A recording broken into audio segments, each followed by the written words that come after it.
Bismillah, Assalamualaikum. Selamat datang kembali di YouTube channel Fakta Sejarah dalam cerita horor terbaru Malapetaka Pesugihan Ketek. Sebelum saya membacakannya, saya berharap teman-teman dimanapun berada semoga selalu dalam keadaan sehat walafiat. Amin. Mari kita masuk ke ceritanya.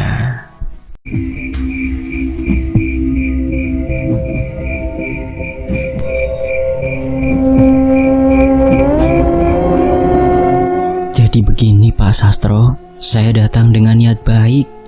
Suara Angga terdengar pelan tapi mantap. Ia duduk bersisian dengan pamannya di ruang tamu rumah besar itu. Saya ingin melamar Sari. Saya sudah siap menafkahinya. Ruangan itu sunyi, hanya suara kipas angin yang berputar pelan. Beberapa keluarga Sari menatap Angga dari ujung kursi panjang. Seolah menimbang-nimbang keberaniannya datang dengan pakaian seadanya di rumah yang serba mewah itu. Ayah Sari, Pak Sastro, menegakkan tubuhnya. Kau bilang siap menafkahi? Dengan cara apa, Le? Nada suaranya datar, tapi tajam. Kau kerja di mana sekarang? Saya jualan hasil kebun, Pak, jawab Angga. Memang belum besar, tapi saya punya niat. Saya ingin hidup sederhana tapi halal. Dari arah dapur terdengar suara Ibu Sari yang tertawa kecil. Sederhana tapi halal katanya. Lah anakku itu sekolahnya tinggi, Nak. Masa mau diajak tinggal di rumah bambu? Pamannya Angga berdehem, mencoba menengahi. Bu, niat anak ini baik. Rezeki orang siapa tahu. Sekarang memang sederhana, tapi kalau kerja sungguh-sungguh bisa jadi mapan. Pak Sastro menggeleng perlahan. Saya tidak bilang niatnya jelek, Pak De. Tapi kalau soal anak, saya tidak mau sembarangan. Sari itu sudah ada yang melamar. Orangnya jelas pekerjaannya, kerja di kota, gajinya besar. Wajah Sari di pojok ruangan tampak pucat. Ia menunduk, jemarinya meremas ujung kain rok. Angga menatapnya sejenak, lalu kembali pada Pak Sastro. Tapi kami saling mencintai, Pak. Saya datang ke sini bukan untuk main-main. Cinta? Suara Pak Sastro meninggi. Cinta tidak bisa bikin dapur ngebul, Kau pikir hidup cuma soal perasaan? Dunia ini butuh uang. Dan maaf saja, kau tidak punya itu, Angga. Kata-kata itu seperti tamparan. Angga menunduk, mencoba menelan harga dirinya. Udara di ruangan terasa berat. Beberapa sepupu Sari saling berbisik, menatap Angga dengan senyum menahan tawa. Pamannya kembali berbicara. Kalau begitu, mungkin bisa diberi waktu, Pak. Anak ini mau berusaha dulu. Tidak usah, Pak De. Potong Pak Sastro dingin. Kalau mau menikah, carilah yang sepadan. Jangan tarik-tarik keluarga kami. Anak saya tidak akan saya serahkan pada orang yang bahkan untuk datang melamar saja harus meminjam baju. Semua mata tertuju pada Angga. Dadanya sesak. Ia bangkit perlahan, menatap satu persatu wajah di hadapannya. Tatapannya berhenti pada Sari. Aku serius, Sar. Tapi kalau begini keputusan keluargamu, aku tidak bisa memaksa. Sari menahan air mata, tapi ayahnya segera menatap tajam. Sudah, Sari, tidak usah menangis. Ini bukan drama hidup. Hidup itu harus realistis. Angga menarik nafas dalam-dalam. Saya pamit, Pak. Ia melangkah keluar bersama pamannya. Di halaman, suara ayam terdengar sayup. Matahari sore mulai merayap turun. Pamannya menepuk bahu Angga, berusaha menenangkan. Sing tenang, Le. Sabar yo. Mungkin belum rezeki. Angga hanya mengangguk. Tapi di balik wajah tenangnya, hatinya terbakar oleh rasa malu dan dendam. Rumah Angga berada di ujung kampung, sederhana, berdinding papan. Setelah pamannya pulang, ia duduk di teras dengan pandangan kosong. Ucapan-ucapan Pak Sastro terus berulang di kepalanya. Tidak punya uang, tidak sepadan, tidak pantas. Ia mengepalkan tangan. Aku akan buktikan, gumamnya pelan. Aku akan buktikan mereka salah. Udara mulai dingin, lampu minyak di ruang tamu bergetar tertiup angin. Dari kejauhan terdengar suara jangkrik dan lolongan anjing. Saat itulah seorang memanggil pelan dari pagar bambu. Angga, kue se melek le? Suara Pak Darmo, tetangga yang sudah seperti keluarga sendiri. Lelaki tua itu berjalan pelan sambil membawa batang rokok yang nyala ujungnya merah kecil. Ada apa? Kok duduk bengong terus oh? Angga menatapnya sebentar, lalu mempersilahkan duduk. Saya habis dari rumah Sari, Pak. Niat melamar, tapi malah dihina. Pak Darmo menghela nafas panjang. Ya, orang kaya kadang lupa kalau rezeki itu milik Gusti. Wes, jangan diambil hati. Kalau dihina karena miskin, rasanya seperti diinjak ya Pak, kata Angga. Saya kerja keras, tapi tetap saja dipandang rendah. Rasanya ingin hilang muka. Pak Darmo menatapnya lama. Kalau kau sungguh mau ubah nasib, ada jalan lain le. Tapi jalannya gelap, jalan peteng. Gelap bagaimana maksudnya? Dulu, waktu aku muda, ada orang di kampung sebelah. Dia juga miskin, tiba-tiba bisa kaya. Katanya dia punya penolong dari gunung sebelah selatan. Gunung itu dikenal angker, tidak semua orang berani ke sana. Angga memandang penasaran. Penolong maksudnya? Ya, semacam ritual pesugihan, jawab Pak Darmo dengan suara rendah. Orang itu waktu ritual hanya diminta korban kepala kambing. Setelah itu hidupnya mendadak berubah. Tapi ia berhenti sejenak. Tapi setiap kekayaan ada imbalan dan gantinya. Angga diam. Api rokok Pak Darmo tampak menyala redup di antara gelap malam. Kalau kau kesana jangan main-main. Gunung itu tidak bisa didatangi dengan hati yang penuh dusta. Tapi kalau tekadmu sudah bulat, kau bisa minta bantuan seseorang di desa bawah. Namanya Mbah Cepto, dukun penyembuh. Tapi orang bilang dia tahu cara berurusan dengan penunggu gunung. Angga mendengarkan dengan wajah serius. Apa Mbah Cipto masih hidup? Ya masih, tapi beliau jarang keluar rumah. Beliau sudah jarang menerima orang.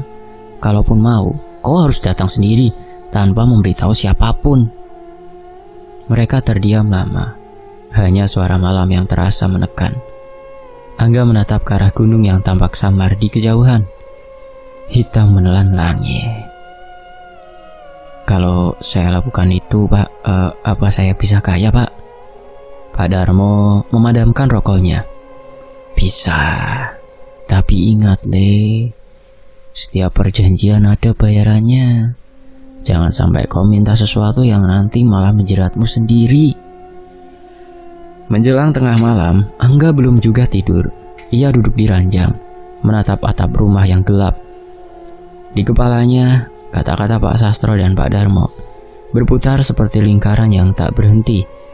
Antara rasa malu dan dorongan ingin membalas, pikirannya kalut. Ia keluar rumah, menatap arah gunung yang gelap tanpa cahaya.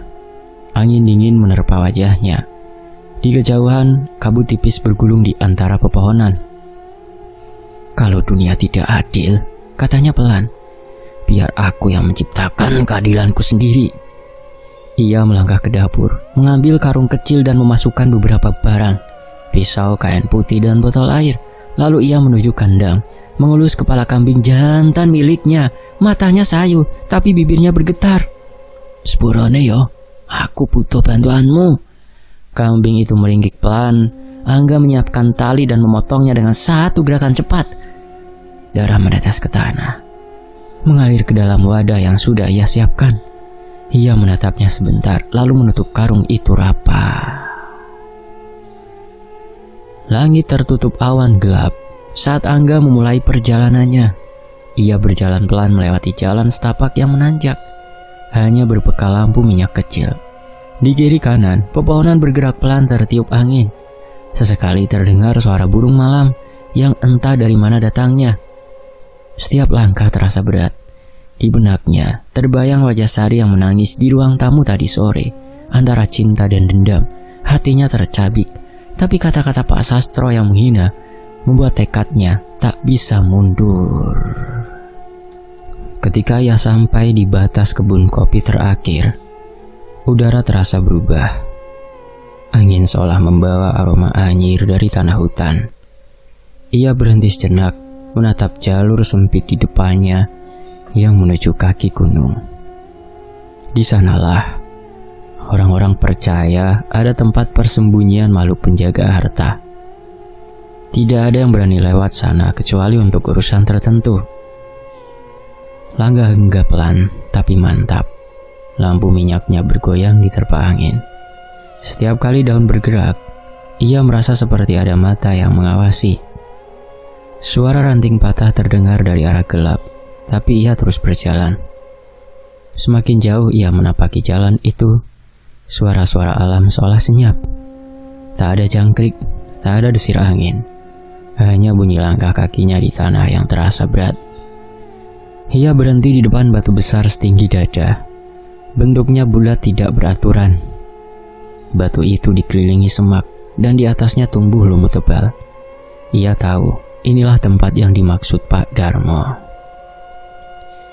Angga menurunkan karung dari pundak. Ia membuka dan mengeluarkan kepala kambing yang sudah disiapkan. Matanya terpaku pada benda itu, antara ngeri dan penasaran. Ia letakkan di atas batu, lalu duduk bersila di depannya. Kalau benar ada makhluk penjaga harta, suaranya gemetar. Tolong bantu aku. Aku rela apapun asal aku tidak dihina lagi. Hening angin berhenti. Kabut turun pelan menutupi sebagian hutan. Lampu minyaknya bergetar tanpa sebab. Dari kejauhan terdengar suara yang tidak bisa ia pastikan. Seperti langkah kaki, tapi juga seperti nafas berat. Dada Angga berdegup keras. Ia menoleh, tapi tak ada siapapun. Ia menatap lagi kepala kambing di atas batu. Entah kenapa, mata kambing itu terlihat seperti menatap balik. Ia menelan ludah, memejamkan mata, dan bersujud di tanah. Suara lirih keluar dari bibirnya, memohon agar doanya didengar oleh sesuatu yang mungkin tidak seharusnya ia panggil. Dalam keheningan itu, terdengar satu suara lirih dari arah hutan. Suara berat, serak, dan menggema. Kau datang memanggil manusia? Angga mendongak cepat, matanya mencari asal suara. Kabut menebal, menutupi pandangan. Dari balik pepohonan, terdengar geraman pelan seperti dari binatang besar. Dalam hatinya, ia sukses melakukan mantra yang sudah diajarkan oleh dukun itu. Ia tidak bisa bergerak, tangannya gemetar, tapi rasa takut seolah tertelan oleh rasa ingin tahu. Saya ingin kaya, katanya terbata. Saya ingin dihormati. Suara itu membalas lebih berat. Harga untuk itu bukan uang. Kau tahu apa yang harus diberikan? Angga memandang kepala kambing di depannya. Ini korban dari saya. Hening lagi, lalu sesuatu bergetar di udara. Lampu minyaknya padam. Dalam gelap, suara berat itu terdengar di dekat telinganya. Korban diterima, tapi nanti aku akan ambil yang paling berharga darimu. Angga terdiam tak mampu menjawab, tubuhnya kaku. Udara di sekitarnya terasa menekan. Dan ketika ia membuka mata, kabut telah hilang. Lampu minyak kembali menyala sendiri, dan kepala kambing itu sudah tak ada di atas batu. Hanya sisa darah yang menetes ke tanah, membentuk garis merah yang perlahan meresap ke dalam tanah. Angga bangkit perlahan, tubuhnya gemetar. Ia menatap sekeliling, tak yakin apa yang baru saja terjadi. Tapi di hatinya ada sesuatu yang berubah. Entah keberanian, keputusasaan, dan atau kesepakatan yang tidak sepenuhnya ia pahami. Ia memandang puncak gunung yang tertutup awan. lalu menatap tangannya yang kotor oleh darah kambing. Sebuah senyum tipis muncul di bibirnya. Kalau ini harga yang harus dibayar, aku siap. Ia melangkah menuruni jalan setapak, meninggalkan batu besar itu dalam hening. Di belakangnya, di antara kabut yang mulai naik lagi, terdengar suara berat seperti tawa yang tertahan. Kau sudah mulai langkah baru, Angga. Ingat pesanku, jangan lupa memberi makan. Kalau dia lapar, dia datang sendiri. Apa maksudnya, Mbah? Dia tidak butuh sembarangan makanan. Kau akan tahu nanti. Mbah Cipto tersenyum samar. Sekarang, pulanglah.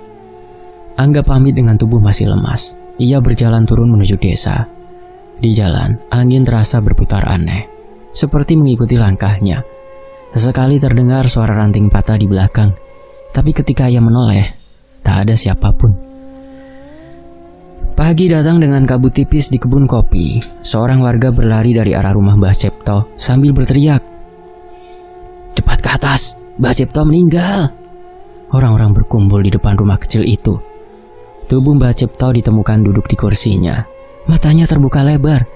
Darah mengalir dari telinganya. Tidak ada tanda kekerasan, tapi wajahnya menegang seperti ketakutan. Angga berdiri di antara warga. Tubuhnya dingin. Ia tidak bicara. Di pikirannya, suara berat dari malam tadi terus terngiang. Yang paling berharga akan ku ambil. Setelah jenazah dimakamkan, Angga pulang dengan langkah gontai. Di rumahnya, ia menatap lantai lama sekali. Ia tidak tahu apa yang harus dirasakan. Takut, menyesal, atau justru lega. Hari-hari berikutnya, sesuatu mulai berubah. Awalnya kecil. Seorang pedagang datang ke rumah menawarkan harga tinggi untuk hasil panennya. Lalu ada orang yang ingin membeli tanahnya dengan harga jauh di atas pasaran. Dan dalam waktu singkat, uang menumpuk. Rumah yang dulu rapuh mulai direnovasi. Orang-orang yang dulu memandang rendah, kini menyapanya dengan hormat. Di warung, namanya mulai disebut dengan kagum. Angga itu sekarang luar biasa. Katanya punya usaha di kota. Padahal dulu tidak punya apa-apa ya. Semua itu terdengar sampai ke telinga keluarga Sari. Namun di tengah keberhasilan itu, ada hal lain yang tidak pernah ia ceritakan. Kadang saat malam, ia mendengar langkah berat di atap rumahnya. Kadang bayangan hitam melintas di sudut pandangan. Ia tidak tahu apakah itu halusinasinya atau pertanda dari sesuatu yang ia panggil. Suatu sore, ia duduk di kursi baru di ruang tamu, menatap hasil kerja para tukang yang masih menempelkan cat di dinding. Angin dari jendela berhembus lembut. Ia merasa puas. Di depan rumahnya kini ada mobil dan orang-orang menunduk saat ia lewat. Namun ketika ia menatap kaca jendela, seolah ada bentuk gelap di luar sana. Berdiri diam di bawah pohon. Bentuknya tinggi dan tidak jelas. Hanya matanya yang merah samar, seperti bara yang menyala redup. Angga berdiri perlahan, menatap keluar. Tidak ada siapapun. Ia mengusap wajahnya dan menghela nafas panjang. Halusinasi, gumamnya. Tapi ketika ia menoleh ke dalam rumah, di lantai dekat pintu belakang, ada jejak lumpur basah berbentuk telapak besar, seperti milik binatang berkaki dua. Ia terdiam cukup lama, lalu ia tersenyum tipis, seperti orang yang baru sadar bahwa setiap kekayaan memang datang dengan harga. Di malam berikutnya, Angga duduk di teras sambil menghitung uang hasil jual beli tanah. Suara jangkrik terdengar dari kebun. Di antara suara itu, terdengar suara berat yang tidak asing di kepalanya, seolah bergaung tanpa arah. Kau sudah merasakan manisnya, nanti aku datang lagi. Uang di tangannya bergetar. Ia menatap langit yang gelap di atas gunung dan berkata pelan, datanglah kalau kau mau, aku tidak takut. Angin dingin berhembus pelan melewati halaman, membuat lampu di teras bergoyang. Dalam pantulan cahaya itu, bayangan seperti kera besar berdiri di belakang pohon. Matanya menatap tajam ke arah rumah Angga, seperti penjaga yang menagih janji. Dan di udara yang hening itu, terdengar suara nafas berat yang perlahan memudar bersama kabut gunung yang turun pelan, menyelimuti rumah yang kini tampak mewah di tengah desa kecil itu. Aku dengar kau sekarang sudah jadi orang besar nggak? Suara berat itu datang dari arah beranda. Angga menoleh dan mendapati Pak Surya, ayah Sari, berdiri di depan pagar rumah barunya dengan senyum yang dipaksakan. Lelaki parubaya itu dulu yang menolak mentah-mentah lamaran Angga, bahkan menghinanya di depan warga. Angga berdiri, menatapnya tanpa banyak ekspresi. "Iya pak, rezeki tiba-tiba datang saja." "Wah, bagus sekali. Rumahmu sekarang lebih bagus dari rumah siapapun di desa ini. Dulu bapak salah menilaimu." "Tidak apa pak, namanya juga dulu saya memang bukan siapa-siapa." Pak Surya tertawa kecil, tapi di matanya ada rasa canggung yang jelas. "Kalau begitu, bapak dan Sari boleh main ke sini besok. Ibu juga ingin minta maaf." Angga menatapnya lama, lalu tersenyum kecil. "Boleh pak, saya tunggu." Keesokan harinya, keluarga Sari datang membawa bingkisan dan senyum hangat. Sari berjalan di belakang orang tuanya dengan langkah ragu. Angga memandangnya tanpa banyak kata. Ia ingat jelas bagaimana gadis itu dulu menangis saat orang tuanya menolak lamaran Angga dengan alasan kemiskinan. Kini, keadaan berbalik. Sari terlihat cantik dalam balutan kebaya sederhana, tapi matanya masih sama, lembut dan jujur. "Kau berubah enggak?" katanya perlahan. Angga tersenyum tipis. "Mungkin karena hidup menuntut begitu. Saya senang akhirnya kita bisa bicara lagi." "Saya juga." Percakapan mereka berlangsung singkat tapi cukup untuk membuka kembali hubungan yang sempat patah. Tak butuh waktu lama, keluarga Sari menyarankan agar pernikahan mereka dilanjutkan. Angga menerima tanpa menolak sedikit pun. Ia menyetujui dengan wajah tenang. Meski di dalam dadanya, sesuatu terasa seperti arang yang lama tersimpan dan kini menyala perlahan. Pernikahan berlangsung di halaman rumah besar Angga. Tamu datang dari berbagai desa. Tenda berdiri megah, makanan berlimpah. Musik dangdut menggema sampai jalan depan. Orang-orang yang dulu memandang rendah, kini menatap dengan iri. "Lihat itu, Angga yang dulu tak punya apa-apa, sekarang menikah dengan cara yang luar biasa." Sari duduk di pelaminan dengan senyum bahagia. Angga di sampingnya tampak tenang. Terlalu tenang untuk seorang pengantin baru. Ketika banyak yang menyalami, ia menatap mereka satu-satu dengan mata datar. Dalam pikirannya, setiap tawa tamu hanyalah gema kosong. Ia tahu semua ini bukan kebetulan. Ia tahu harta yang mengalir sekarang bukan berkah, melainkan bayaran. Malam hari setelah pesta usai, Sari duduk di ranjang sambil membuka hiasan rambutnya. "Aku belum percaya ini benar terjadi," katanya lembut. "Dulu aku pikir kau tak akan mau lagi dekat dengan keluargaku." "Orang bisa berubah, Sar," jawab Angga tanpa menatapnya. "Aku sudah lupa yang lalu." Sari tersenyum kecil. "Aku harap begitu. Aku ingin rumah tangga ini tenang." Angga hanya mengangguk. Ketika Sari tertidur, Angga berdiri di dekat jendela dan menatap ke arah gunung yang samar di kejauhan. Cahaya bulan menyinari wajahnya yang kaku. Ia merasa seperti ada mata yang menatap dari balik kegelapan. Dalam hati, ia berkata pelan, "Aku sudah menepati janji. Sekarang giliranmu." Beberapa minggu berlalu. Kehidupan rumah tangga mereka tampak normal dari luar. Sari sering membantu warga, sementara Angga sibuk mengurus bisnis barunya. Tapi Sari mulai merasakan hal-hal aneh yang tak bisa ia jelaskan. Malam-malam tertentu, ia terbangun dan mendapati Angga duduk di kursi ruang tengah dalam keadaan gelap, menatap ke arah luar dengan wajah kosong. Bibirnya bergerak pelan seperti sedang berbicara, tapi tak ada suara yang jelas. "Angga, kamu ngapain di situ?" tanya Sari pelan. Angga menoleh pelan. "Enggak, cuma nggak bisa tidur." "Kenapa nggak tidur di kamar?" "Udara di sini enak, biar aku di sini sebentar." Sari menatap suaminya dengan rasa aneh yang tak bisa ia jelaskan. Ada sesuatu di sorot mata Angga yang membuat dadanya terasa dingin. Beberapa malam berikutnya, hal yang sama terjadi. Kadang Angga berdiri di halaman belakang sendirian. Kadang duduk di dekat sumur sambil menatap tanah. Ketika Sari menanyakan, jawabannya selalu sama. Cuma menenangkan pikiran. "Angga, aku dengar kau sering keluar malam." Suara itu datang dari Pak Surya yang berkunjung sore hari. Angga menatap mertuanya sambil tersenyum tipis. "Hanya ke kebun, Pak. Banyak urusan yang harus saya bereskan. Jaga kesehatanmu." Sari cerita kamu jarang tidur. "Tidak apa, Pak, saya kuat."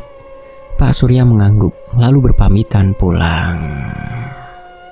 Saat senja turun, Sari duduk di ruang tamu sambil menunggu Angga yang belum juga masuk ke kamar. Lampu minyak bergoyang lembut.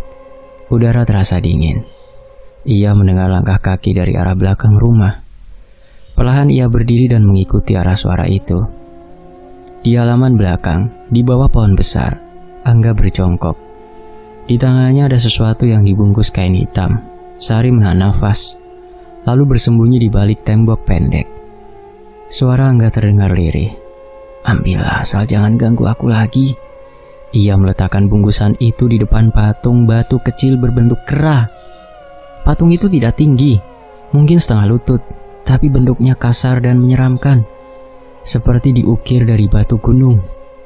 Sari memegangi dada, merasa tubuhnya berat untuk bergerak. Ia ingin bertanya, tapi kakinya kaku. Ia berbalik dan berlari ke kamar. Pagi menjelang, Sari terbangun dengan tubuh lemas dan kepala berat. Keringat dingin membasahi kulitnya. Ketika Angga datang, wajahnya terlihat tenang seperti biasa. "Kamu kenapa?" "Sakit kepala, badanku panas." Angga menyentuh dahinya pelan. "Nanti aku panggilkan mantri ya." Mantri puskesmas datang siang itu dan memeriksa Sari. Setelah beberapa saat, ia menggeleng. Tidak ada gejala apapun. Suhunya tinggi tapi jantung dan pernafasannya normal. Tekanan darah juga tidak masalah. Mungkin kelelahan. Setelah dokter pergi, Angga duduk di tepi ranjang menatap istrinya yang terbaring. Dalam hatinya, suara berat yang dulu ia dengar di hutan bergema samar. Payarannya harus seimbang. Malam tiba, Angga tidak tidur. Ia duduk di kursi, menatap Sari yang menggeliat dalam tidur. Suara nafasnya berat, wajahnya pucat.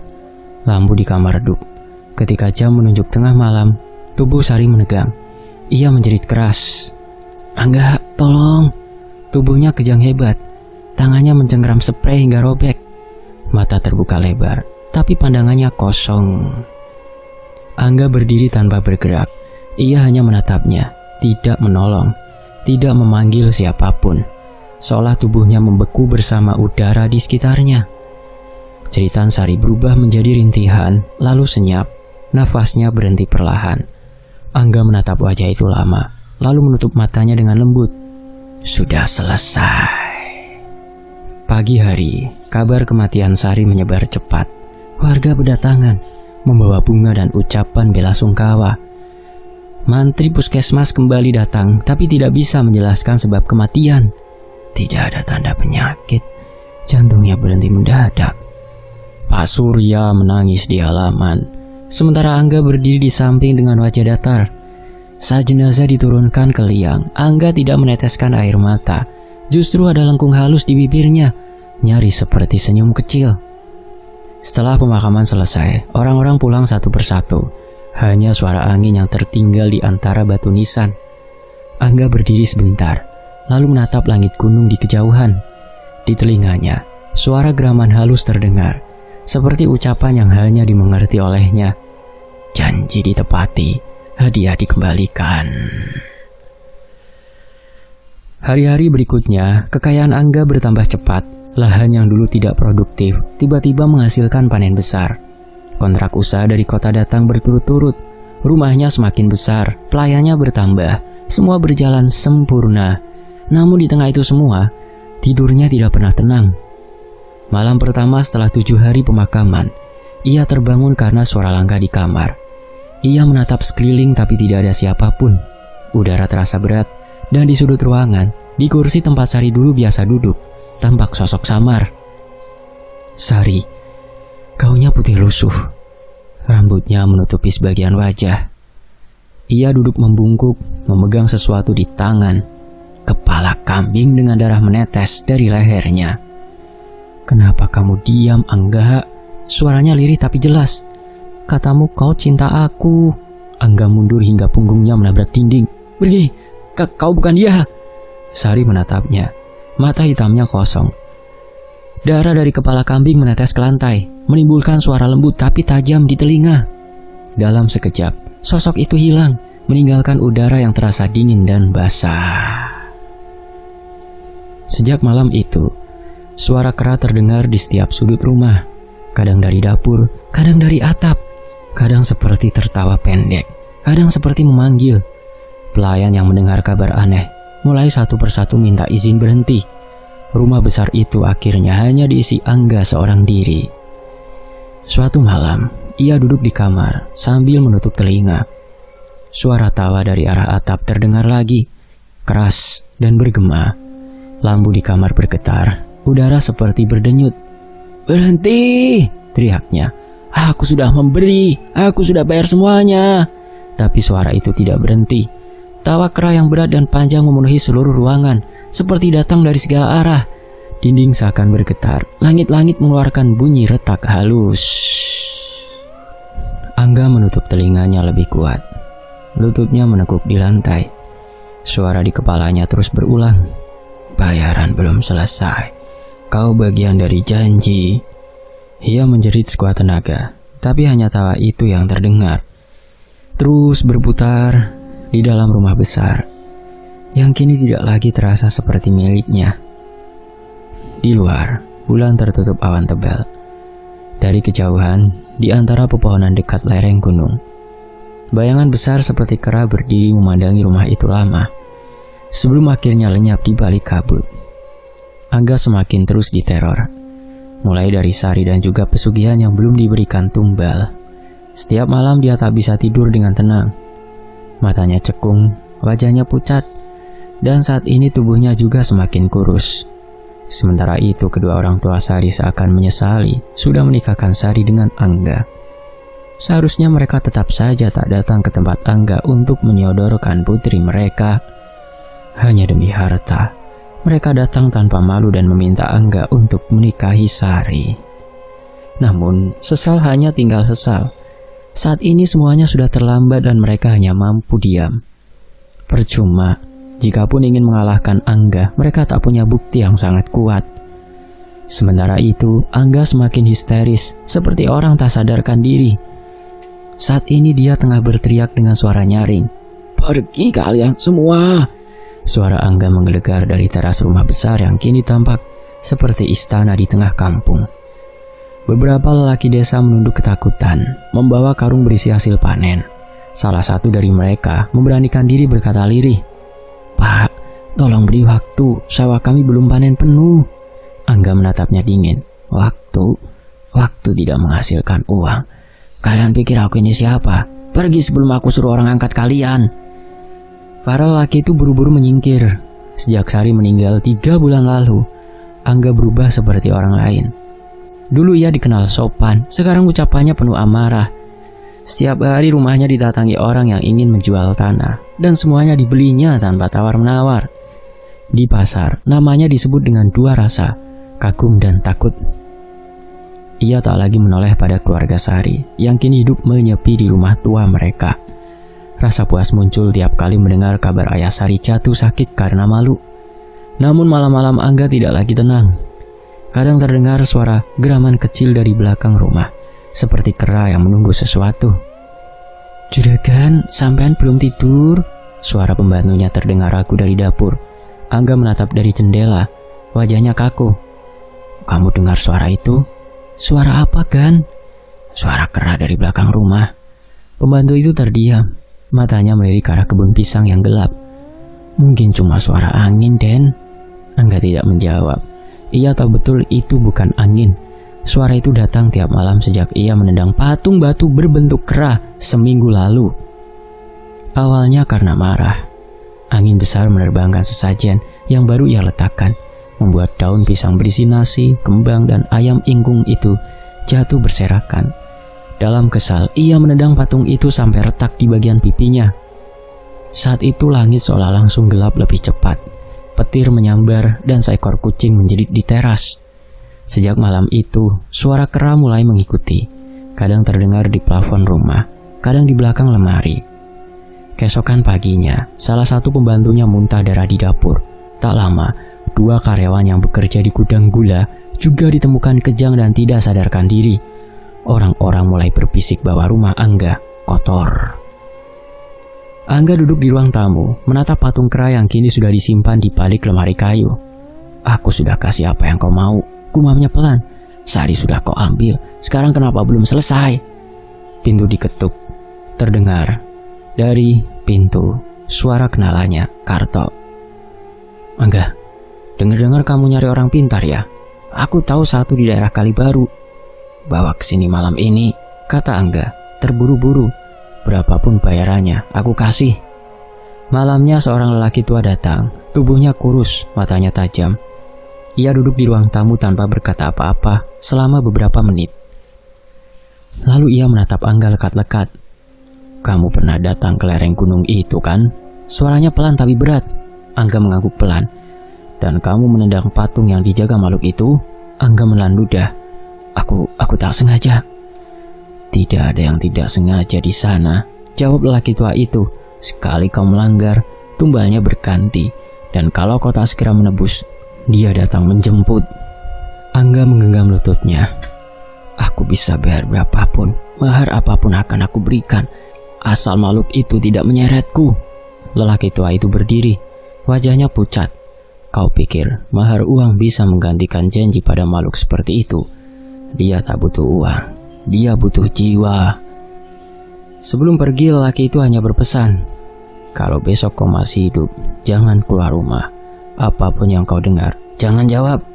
Angga tidak sempat menahan, lelaki itu pergi tanpa pamit. Dan sejak itu, pintu rumah Angga tidak berhenti berdetak. Banyak orang datang ke rumahnya untuk membatalkan kontrak. Pekerja berhenti, bahkan truk pengangkut hasil panen menolak datang.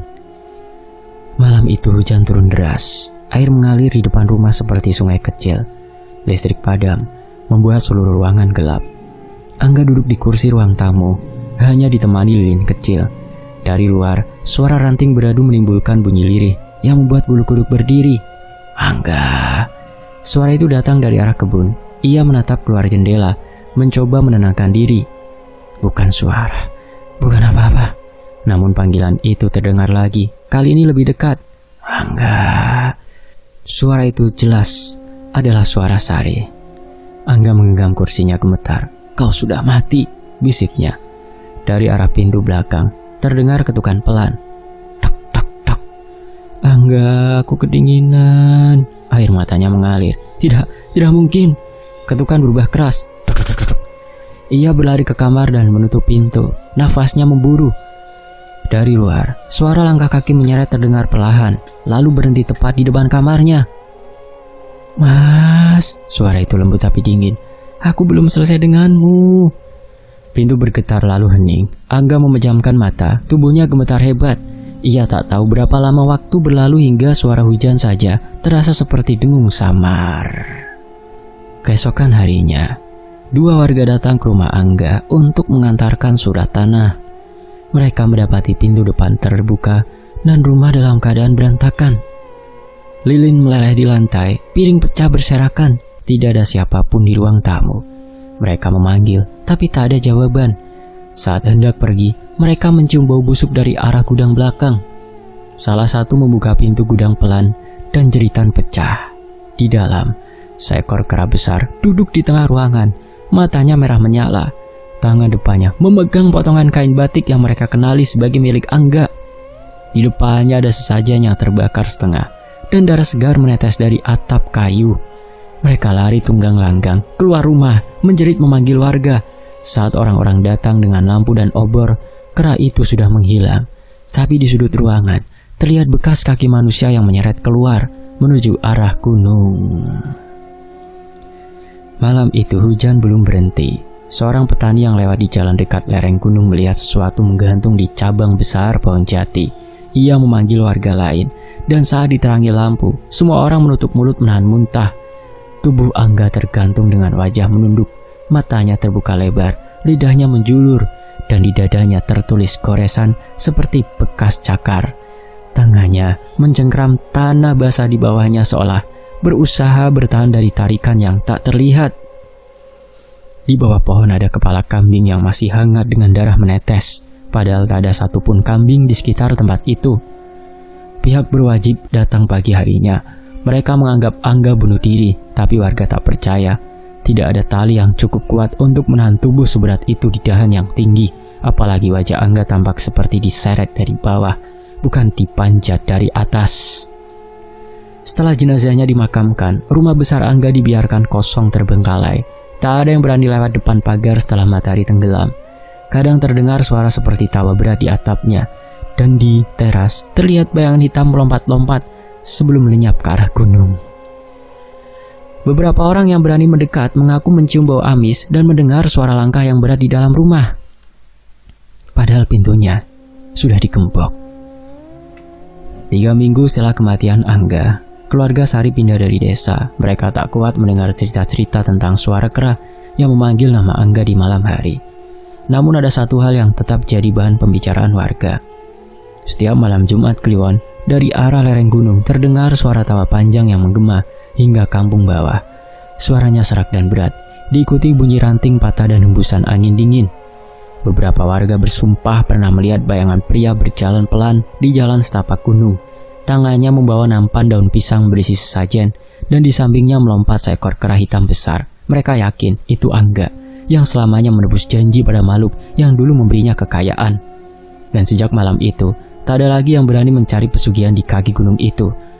Gunung itu kini diam, tapi angin yang melewati lerengnya masih membawa bau amis dan suara tawa samar yang menegakkan bulu kuduk siapapun yang mendengarnya. Selesai. Fakta Sejarah pamit, sampai jumpa di kisah berikutnya. Terima kasih semuanya. Wassalamualaikum warahmatullahi wabarakatuh. Tetap di Fakta Sejarah.